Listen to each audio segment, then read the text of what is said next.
The thing is, I did not think one chair could end a marriage. 2 glasses, 1 table.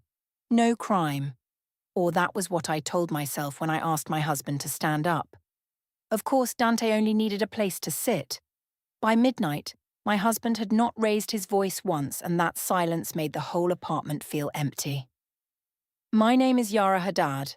I was 33, and I worked as patient experience director for a private medical network. The thing is, I believed I understood how to make people feel seen, because that was what I taught doctors, nurses, and reception staff every week. 2 badges. 1 glass wall. No crime in wanting the same thing at home. The hospital administration office smelled of toner, coffee, and the sharp lemon cleaner the night staff used too early. I stood by the training room screen, teaching a group of new managers that a patient heard their own name before they heard any policy. I told them attention was not a luxury, it was the first form of care. Of course, everyone wrote that down like I had handed them something clean. Dante Russo stood near the back with his arms folded, not part of my training group, but important enough to be there anyway. He handled senior partnerships, which meant he smiled at donors before they knew they were being managed. After the session, he told me I made the room breathe better. He said it where Priya could hear. Priya looked at me once, then returned to stacking handouts. That should not have mattered. It did. My husband, Elias, came by after 7 with flat shoes in one hand and coffee in the other. He had remembered I hated driving home in presentation heels. Years before, that kind of thing made me soft toward him. He used to wait outside early morning hospital events with a paper cup and a banana because I always forgot breakfast before speeches. On Sundays, we watched one old movie and planned one impossible trip with money we did not have. That was real. I do not need to edit that part. He fixed the loose wheel on my office chair while I packed my laptop. Then he asked softly, what had changed between us lately? What he meant was that he missed me. What I heard was that he had turned my mood into a repair job. I told him nothing had changed. I said work had been heavy. I said he was reading too much into late nights because he liked finding problems before they became emergencies. His hand stayed on the chair wheel for 1 second too long. My phone lit up on the table. Dante had sent a message about the donor dinner seating chart and added that he trusted my taste more than anyone else's. I smiled before I could hide it. Elias saw the smile. Of course he did. He did not ask who it was. He only placed the coffee beside my hand and closed his toolbox. The coffee kiosk near the hospital lobby smelled of burnt espresso and wet coats. Rain had started before lunch, and everyone came inside with their shoulders raised like the weather had insulted them. The thing is, hospitals make waiting look normal. People wait for doctors, for calls, for elevators, for news. I had been waiting too, only I had dressed it as patience. 2 paper cups, 1 message thread, no crime, or close enough to no crime. Maribel Cruz stood beside me, blowing across her cappuccino like it had personally failed her. She was my closest co-worker because she knew when a joke needed teeth and when silence needed a witness.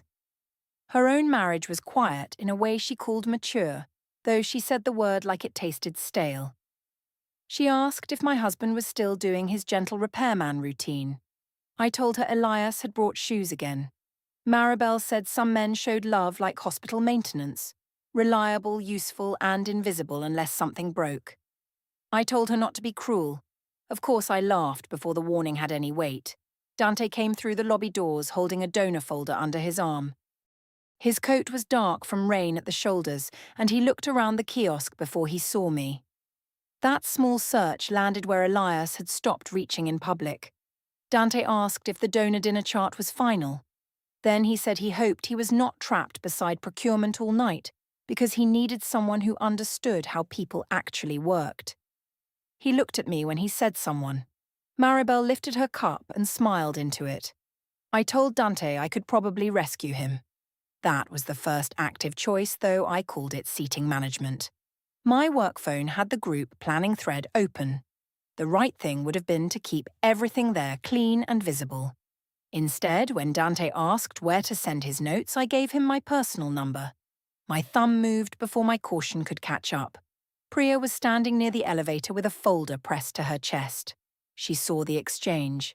She did not interrupt. Priya hated conflict the way some people hated blood. She could handle a patient complaint, a budget failure, a donor tantrum, but a private wrong happening in public made her turn still. Later, in the parking garage, I sat with the engine off and read Dante's first message twice. He said he liked how I made donors feel important without making them feel powerful. He added that Elias must know he had married someone rare. Rare.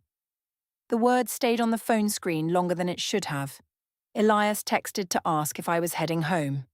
I looked at the empty passenger seat, at the concrete pillar marked B4, at the rainwater dragging black lines across the windshield. The meeting had ended 20 minutes earlier. I typed that it was still going. The lie was small enough to fit under my tongue. That made it easy to carry. At home, the apartment smelled of rice, ginger, and the lavender detergent Elias used on towels because I once said hospital smells followed me home. He had saved dinner under foil. He was sitting at the table with his laptop closed, not working, which somehow made me more defensive. He asked about Dante's message. Specific. Factual. Elias always came to hurt with a single object in his hand. He said he had seen Dante ask if I would save him the seat beside me at the donor dinner. He asked what that meant. What he meant was that the shape of the thing had started to scare him. What I heard was a quiet audit. I told him Dante was part of the partnerships team and that dinner seating mattered. I said he only cared because another man had noticed I was useful for something beyond finding the good pharmacy discount. Elias looked at the foil over my plate. He did not touch it. He said he had not called me useful. I said he did not have to. The room became too neat. 2 plates. 1 untouched dinner. No clean way to laugh. Elias asked if I wanted him to come to the donor dinner at all. He said it lightly, but not light enough. He had already been invited because spouses were included, and because I had told the planning team he would come. I heard him asking whether his presence embarrassed me. Maybe that was not fair. Maybe it was too close to fair. I told him he should come because it would look strange if he did not. The second the sentence came out, his face changed by 1 inch. Not anger. Something smaller and harder to fix. The next morning, Layla came to the apartment before work with a bag of oranges and the kind of face my sister used when she had rehearsed a warning. She said Priya had mentioned the dinner and asked if things were okay with Elias. I told her Priya was becoming dramatic. Layla leaned against the counter and said our mother used to call every bit of attention proof right before it cost her peace. I told her not to bring our mother into my marriage. Layla said I was the one letting an old wound pick a chair at a dinner that had not happened yet. That line annoyed me because it was too specific to dismiss as jealousy. At work, Maribel asked if Elias had made his little face about Dante. I said Elias had asked questions like he was checking a bridge after a storm. Maribel said women were allowed to enjoy being wanted before they turned into furniture. Of course, that sounded like permission. By Friday, the final dinner chart sat open on my screen. Elias's name was beside mine. Dante's name was 2 seats away, near Priya. There was nothing wrong with it. The chart was balanced, professional, safe. Then Dante sent another message asking if the seat beside me was still impossible. I did not move the names yet. I only stared at them until the screen went dim. Across the office, Priya watched me from behind her monitor, and the whole room seemed to know something I had not said. The restaurant was called Marrow and Glass, which sounded medical enough to make the hospital board feel clever. It had a private dining room with 1 long curved table by a glass wall where the city lights broke into soft pieces after rain. The air smelled of grilled rosemary, wet wool, and the expensive smoke they put over butter so donors could feel surprised by bread. The thing is, I had built the evening to work. 2 name cards. 1 navy napkin. No crime in arranging a room. Elias arrived beside me in the charcoal coat I liked. He looked careful, which I used to call steady. He greeted Priya warmly and asked Maribel about her husband's new job, because Elias remembered details that never helped him shine. Maribel answered with a quick smile, then looked past him toward the door. I saw that. Of course I saw that. Dante had not arrived yet. For the first 20 minutes, the room behaved. Board members spoke in low voices. Priya sat 2 places down and kept checking the menu like it might give her instructions. Maribel leaned toward me and said the restaurant looked like a place where rich people came to forgive themselves. I laughed. Elias smiled, but his eyes went to my phone when it buzzed. Dante wrote that traffic was terrible and asked if the rescue seat still existed. I turned the screen down. Elias saw the movement. He said nothing. When Dante entered, every small thing inside me arranged itself around him. He shook hands, apologized to the table, and made the apology sound like charm instead of lateness. His assigned seat was still near Priya. He looked at the card, then at me, then at Elias beside me. He said the best seats were always claimed before he arrived. A few people laughed. I could have pointed him to his place. I could have let the room stay clean. Instead, the old heat rose in me, the one that said a woman becomes invisible before she is replaced. My father had replaced my mother in a clinic hallway, or that was how my mother told it. A younger nurse, a white coat. A smile where my mother used to stand. I lifted my glass. I told Elias that he could move down 1 seat because Dante needed to sit beside someone who could help him survive donor politics. The table did not go silent at once. Real rooms rarely give you that much honesty. The sound thinned first. A fork touched a plate. Someone at the far end laughed once and then stopped. Priya looked at me as if I had handed her something hot. Elias turned toward me. He asked if I was really asking him to move. His voice stayed low. That was the quiet debrief. He did not protect himself with volume. He offered me 1 small door. I heard him asking me to surrender the room. I said he did not care about office politics anyway. I said he would be happier near the end, where he could talk to Dr. Voss about parking structure repairs or whatever men like them discussed when nobody needed them to be interesting. Maribel laughed first. That laugh gave the room permission for half a second. Then she saw Elias's hand on the navy napkin and stopped. Dante said it was not necessary. He said he could sit anywhere, but he did not move toward his assigned chair. That was Dante's gift. He could step back just enough to make someone else carry the choice. Elias looked at him, then at me. He did not ask again. He lifted the navy napkin from his lap, folded it once, then again. His fingers were precise, almost gentle. He placed it on the empty chair beside me before he stood. Not dropped, not thrown, placed. The chair stayed there with the napkin on it like a quiet mark. He moved to the far end of the table. The near clarity came through that napkin. For a moment, I did not see a dinner seating problem. I saw his place beside me made empty by my own voice. I saw that I had not asked him to move for convenience. I had asked him to make room for the version of me who wanted to be admired where people could see. I saw his back as he sat down near Dr. Voss, and something in the room placed a colder hand on my neck. It almost reached me. Then Dante sat beside me and made a soft comment about Elias being generous. Maribel touched my arm under the table.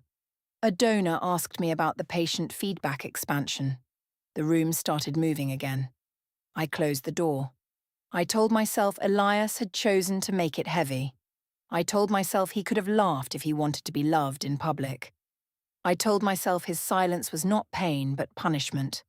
Of course, that was easier than looking at the chair. Dinner continued in smaller pieces. Dante leaned close when I explained donor profiles.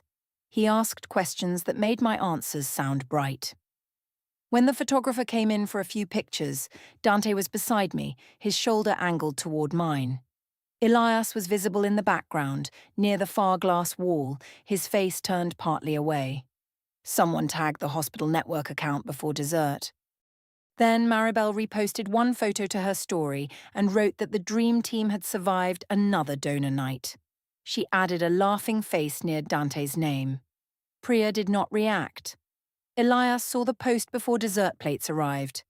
I know because his phone lit up, and then he put it face down without reading anything else. He did not raise his head. He did not make a scene. His hand rested beside his water glass, still enough that it looked placed there by someone else. After dinner, at the coat check corner, he asked if we could go home separately. I said he was being dramatic. He told me he was not trying to punish me. He said he needed to leave before he said something he could not make calm. What he meant was that his restraint had an edge. What I heard was another attempt to control the ending of a night that had finally made me visible. I told him to do whatever made him feel noble. His face closed. He took his coat ticket from the attendant and did not take mine from my hand, though he usually did. Maribel stood behind me, quiet now. Dante was near the bar, answering a message with his body turned slightly away. Priya walked past Elias and touched his sleeve once, not like comfort exactly, more like an apology she was too late to speak. The room heat followed me into the cold night. By the time I reached the apartment, the tagged photo had 12 comments from work. Elias was already home. His shoes were by the door, aligned as always. He had left the hallway light on. That was the last ordinary kindness of the evening. The next morning, the apartment smelled of coffee and wet wool from Elias's coat hanging by the door. The kitchen was too clean. Elias had made coffee, but only one mug sat on the counter. Mine. His travel cup was gone. The thing is, quiet can become a room you cannot enter. 2 keys. 1 mug. No fight to win. I checked my phone before touching the coffee. Maribel had sent one message at 1:12 in the morning saying last night got intense, followed by a little face that made intensity look cute. Dante had sent nothing until 7:03, when he wrote that people were talking about the photo and that I looked good in it. Of course I answered him first. Layla called while I stood by the sink. She had seen the tagged photo through a friend of a friend, because public things always travel faster than private explanations. She asked why Elias was sitting alone at the end of the table. I told her the seating had shifted. She asked if the seating had shifted by itself. That was Layla. She never decorated a knife. I told her it was a work dinner, and Elias had made it strange. She said our mother used to say the same thing whenever someone tried to name the thing she had done. She said I had our mother's old fear on my face in that photo, the fear that if a man was not looking, another woman had already taken the room. I told her she was being cruel. She said she was being my sister. That changed the air between us. Layla used to take my side before knowing the facts. This time she wanted the facts first. I hated that more than I hated judgment. Elias came home after noon. He had been at Nora's, though he did not say it first. His sister called 15 minutes later and asked why her brother looked like a guest at his own marriage. Nora had never liked messy displays. She had raised Elias half the time when their father worked nights, and she believed family protected each other in public because life did enough damage alone. I told Nora she had seen one photo. Nora said one photo was enough when the chair beside a wife was empty and another man was smiling into it. Elias stood near the doorway while she spoke. He did not stop her. He did not help me either. After the call, he said it was not one chair. He said it was months of making him look like a placeholder while I waited for someone louder to sit down. He said he had watched me turn his care into evidence against him. He said the dinner only gave the pattern a table. Naming the pattern. Not one incident. The accumulation. I wanted him to be wrong. I needed him to be wrong. So I changed tactics. I told him I would keep distance from Dante for a week if that would make him feel safer. I made it sound calm, like a gift. A controlled partial truth. I did not say I would stop texting. I did not say I would tell Dante the dinner had crossed a line. I only offered a week, as if his pain needed a trial period. Elias looked at me for a long second.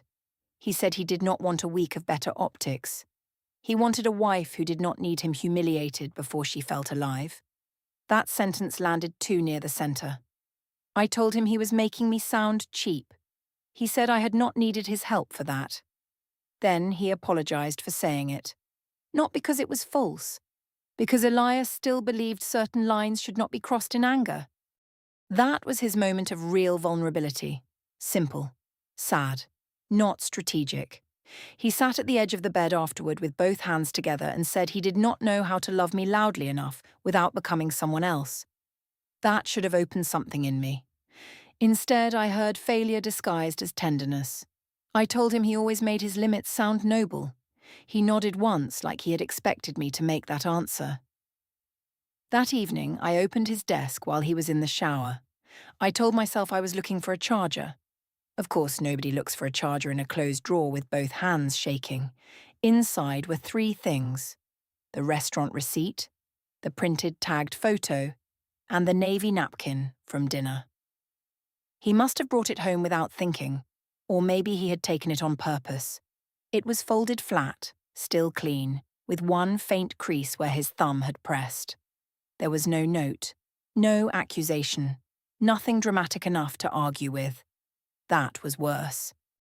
When he came out, he saw the drawer open. He did not ask what I was doing. He crossed the room, closed the drawer, and placed the key in the small ceramic dish beside his watch. A silent decision marker. I called it tidiness because calling it anything else would have required fear. Priya stopped replying to personal messages after that. At work, she answered project questions, but every answer had clean edges and no warmth. Maribel still responded, but slower, as if she had moved me into a folder she checked when bored. Dante sent shorter messages during office hours and warmer ones late at night, which should have told me something about where he wanted me placed. Layla came by 2 days later with soup and left it outside the door when Elias answered instead of me. She texted that she loved me, but she would not help me make him the villain. I read that message in the bathroom and placed my phone on the counter until the screen went black. The apartment walls seemed thinner after that. Elias's steps were ordinary. His keys still landed in the dish. He still rinsed cups before the sink could hold a mess. But the care had changed. It no longer reached toward me. It moved around me. By Thursday night, I told myself I could fix the story if I controlled one more conversation. That is how people like me walk toward the door we claim we never saw. The dining table had never looked so formal in our apartment before. Elias had cleared the mail, the pharmacy receipts, the hospital brochures I kept forgetting to recycle. 2 glasses of water sat across from each other. 1 chair pulled out for me. No dinner warming on the stove. The thing is, when a man stops feeding you, the silence gets a different shape. Of course, that sounds dramatic. It was only a table. It was also not only a table. Elias asked me to sit. He did not say please, but his voice was not hard. He had an overnight bag near the hallway, the brown one he used for site visits. I saw it before he saw me see it. He said he had arranged to stay with Nora for several nights unless I wanted to speak honestly. He said this was not a threat. He said he was tired of having arguments where the real subject stood outside the door under another man's name. Final and clean. 1 offer. I sat because standing would have looked afraid. He told me he could accept that I had been lonely. He said he could accept that he had become too quiet, too practical, too sure that service was enough. He said he could not stay married to someone who needed witnesses for his humiliation. His hands stayed open on the table. I wanted to hit the weakest place in that sentence. So I did. I told him he had loved me like a responsibility long before I looked for someone who made me feel desired. I said he remembered my shoes, my coffee, my road closures, my late meetings, but he had stopped looking at me like a woman. I said he made marriage feel like a well-run clinic where nobody died but nobody touched anything warm. That was the one correct accusation. Elias did not deny it. His face did not defend itself. He looked at the glass between us and said that may be true. He said he had confused taking care of life with taking care of me. Then he lifted his eyes and said it still did not explain why I asked him to move so another man could sit beside me. I hated that he could hold both things at once, my true sentence and my ugly one. He did not let one erase the other. I told him if he had ever made me feel chosen in public, Dante's chair would not have mattered. Elias said Dante's chair mattered because I made it matter. He said I had not asked for desire. I had staged a replacement and asked him to help carry the set. A stage. That was too close to my work, too close to every patient script, every donor dinner, every room where I managed feelings and called it care. I laughed once without wanting to. He did not laugh back. My phone buzzed. Dante had texted that people at work were asking questions and that maybe we should keep everything professional for now. He added that he did not want our project distracted by gossip. Our project, not me. Not the dinner. Not Elias. The project. Agenda B should have been obvious by then. Dante was protecting his own exposure, cleaning his hands while the room still smelled of smoke. I stared at the message long enough for Elias to know who it was. He asked if Dante was still making me feel chosen. What he meant was plain. What I heard was mockery, and I reached for public pressure even though the room was empty. I told Elias that other people saw me clearly because he had stopped trying. I said even Maribel understood that a woman could die inside a quiet marriage. I picked up my phone and texted Maribel that Elias was doing his victim performance again and that I needed someone normal to tell me I was not crazy. The message delivered. 1 minute passed, then 2. Maribel reacted with a thumbs up and wrote nothing else. That was all. No joke, no fire, no rescue. I checked her name 3 times, as if the next glance might produce the woman who had laughed at every sharp thing I said. The person who fed the edge was no longer willing to stand near the blade. Elias watched me lower the phone. He did not ask who failed me. He already knew. I told him Maribel was busy. He said nothing. The quiet became the third person at the table. I tried weaponized empathy next. I softened my voice and told him I knew he was hurt. I said I knew the chair had looked bad. I said I could explain to people that it had been about work politics, not attraction. I said we could stop the story before it became something bigger. He looked tired then, not angry. Tired in a way that made his face older than 38. He said he no longer wanted the story stopped. He wanted it accurate. That was the line where my fear sharpened. I asked what that meant. He said he would handle things properly from now on. No legal words, no threats. The tone did the work. It had the calm of a locked door. I stood too fast and the chair legs scraped the floor. Elias flinched, not because I had scared him, but because the sound hurt the room. That irritated me even then. His ability to react to objects when I was standing right there still felt like proof. I told him to go to Nora if he needed an audience for his dignity. He stood. He took the overnight bag. He checked the front pocket for his charger because of course he did, practical to the end. Then he paused by the ceramic dish where his keys sat beside the desk key. He removed only his car key and Nora's spare. He left the apartment key. For a second, I thought that meant he was coming back. Then he placed it beside the navy napkin he had taken from the drawer and laid on the console table while packing. He had not hidden it anymore. The napkin sat there, folded and flat, as if it had become part of the house. He opened the door. I told him silence did not make him right. He said it was not silence anymore. Then he left. The hallway stayed lit after the door closed. The apartment did not become peaceful. It became precise. His mug was gone from the counter. His shoes were gone from the mat. His side of the bed still had the dent from his body, but even that looked temporary now. Dante texted again an hour later. He said he hoped I was okay, then followed with a separate message asking whether Priya had mentioned anything to HR or leadership. The order told me everything. I answered that I did not know.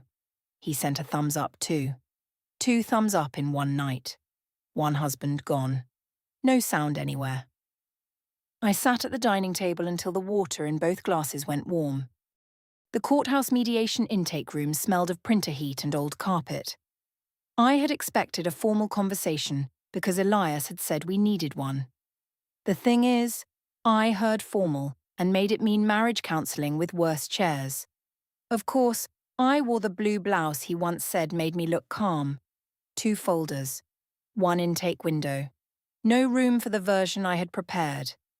Elias was already there with a woman from the document service office, and Priya sitting 2 chairs away. Priya did not look at me first. She looked at the folder in Elias's hand. That told me her silence had not been empty after all. The woman asked me to confirm my name. I did. She handed me a packet and asked me to sign the receipt page. My hand made the signature before my mind caught up with the title. Petition for dissolution of marriage with request for temporary orders. The next page named the apartment, the accounts, the first status conference date, July 18th. There were temporary account restrictions and a request that Elias have exclusive access to certain stored records from the apartment. The dinner timeline sat in the attached statement, with the tagged photo, office group chat screenshots, and Priya's written account of the seat change. I read the first paragraph twice. Then, I placed the packet on my lap and rubbed one thumb along the staple. The intake coordinator asked if I disputed that I had asked my husband to move so Dante could sit beside me. Not cruel, not kind, simply true. I opened my mouth, then closed it. There was no clean sentence. Dante texted before I left the building. He said he never meant to be involved in my marriage and asked me not to bring his name into any HR or legal conversation. Elias stayed with Nora, then moved into a short-term rental near his office. I stayed in the apartment for the moment, but the account restriction made every payment feel counted. Layla stopped defending me in family chats, Priya became polite only at work, and Maribel disappeared into small reactions. Dante stopped taking meetings alone with me and asked that Priya be copied on every project message. My director removed me from the next donor dinner because patient experience could not survive a staff rumour about public humiliation. The thing is, I thought the chair proved I could still be chosen. I thought making Elias move meant I had power over the room, over the story, over the old fear my mother left in me. Of course I called it freedom. It cost me the one place where someone had chosen me without needing witnesses. The navy napkin stayed folded inside the evidence packet, flat and clean. That night, I learned a chair can stay empty long after someone stands up.